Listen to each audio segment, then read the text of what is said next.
Well, now, in the course of time, in the evolution of Western thought, the ceramic image of the world ran into trouble and changed into what I call the fully automatic model or image of the world.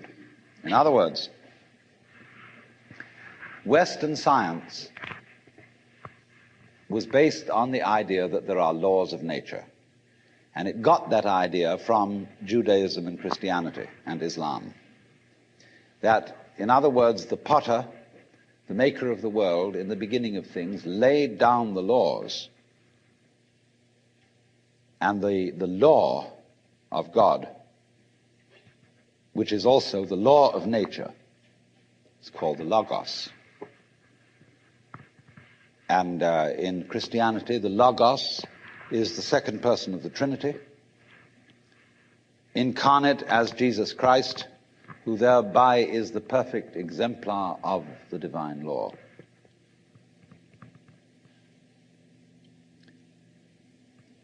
So we have tended to think of all natural phenomena as responding to laws, as if, in other words, the laws of the world were like the rails on which a streetcar or a tram or a train runs. And these things exist in a certain way, and all events respond to these laws. You know that limerick, there was a young man who said, "Damn, for it certainly seems that I am a creature that moves in determinate grooves. I'm not even a bus, I'm a tram."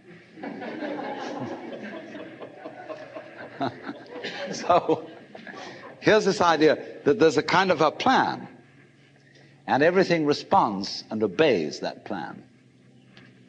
Well, in the 18th century, Western intellectuals began to suspect this idea. And what they suspected is whether there is a lawmaker, whether there is an architect of the universe. And they found out, or they reasoned, that you don't have to suppose that there is. Why? Because the hypothesis of God does not help us to make any predictions.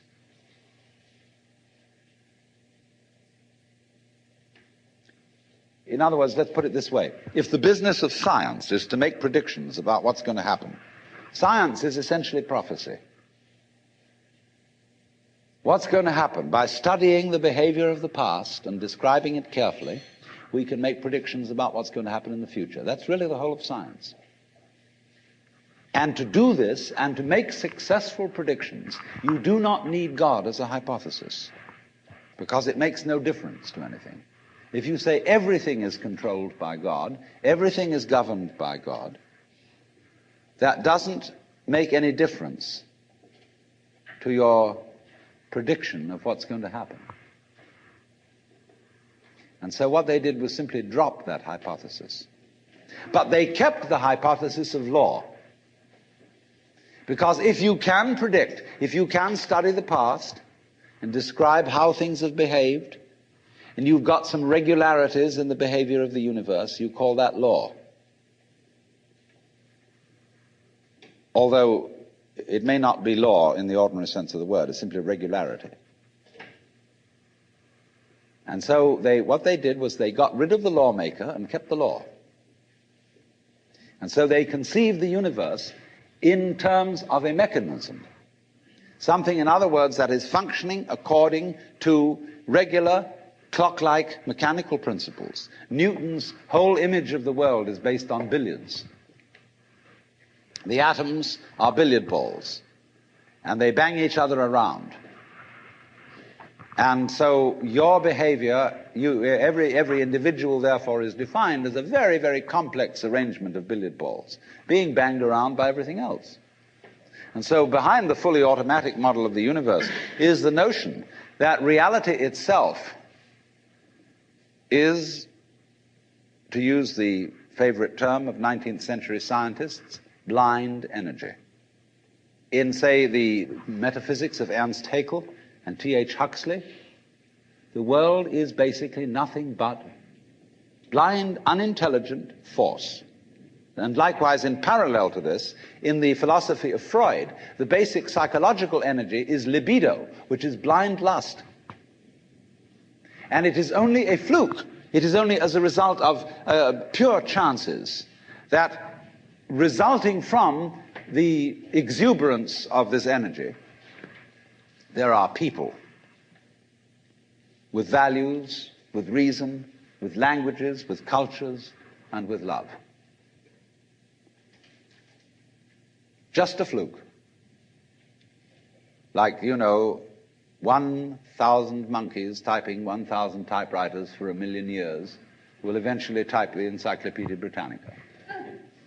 And, of course, the moment they stop typing the Encyclopedia Britannica, they will relapse into nonsense.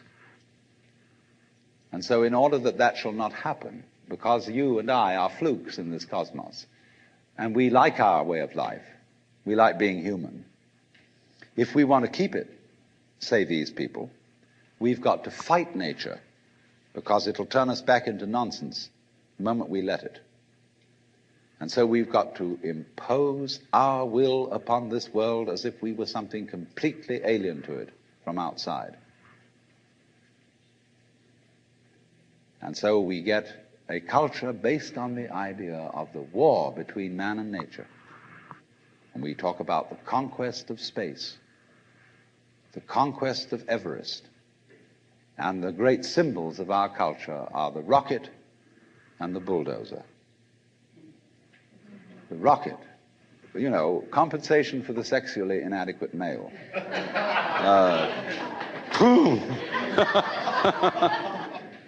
So we're going to conquer space. We're in space already, way out. If anybody cared to be sensitive and let what's outside space come to you, you can, if your eyes are clear enough. Aided by telescopes, aided by radio astronomy, aided by all the kind of sensitive instruments we can devise. We are as far out in space as we're ever going to get. But, sensitivity isn't the pitch. Especially in the WASP culture of the United States, we define manliness in terms of aggression. You see, because we're a little bit frightened as to whether we are really men. And so we put on this great show of being a tough guy. It's completely unnecessary. If you have what it takes, you don't need to put on that show. You don't need to beat nature into submission. Why be hostile to nature? Because after all, you are a symptom of nature. You, as a human being, you grow out of this physical universe in just exactly the same way that an apple grows off an apple tree. So let's say the tree which grows apples is a tree which apples, using apple as a verb. And a world in which human beings arrive is a world that peoples. And so the existence of people is symptomatic of the kind of universe we live in. Just as spots on somebody's skin are symptomatic of chickenpox. But we have been brought up by reason of our two great myths, the ceramic and the fully automatic, not to feel that we belong in the world. So our popular speech reflects it. We say, I came into this world. You didn't. You came out of it. We say, face facts. We talk about encounters with reality, as if it was a head-on meeting of completely alien agencies. And the average person has the sensation that he is a somewhat that exists inside a bag of skin, the center of consciousness, which looks out at this thing and what the hell's it going to do to me? You see? I recognize you. You kind of look like me, and I've seen myself in a mirror, and you look like you might be people. So maybe you're intelligent. Maybe you can love too. And perhaps you're all right. Some of you are anyway. If you've got the right color of skin, or you have the right religion, or whatever it is, you're okay. But there are all those people over in Asia, Africa, and they may not really be people. When you want to destroy someone, you always define them as unpeople, not really human. Monkeys may be, idiots may be, machines may be, but not people.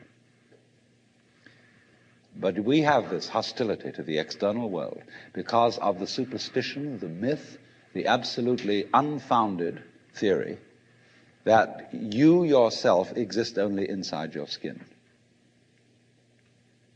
Now, I want to propose another idea altogether.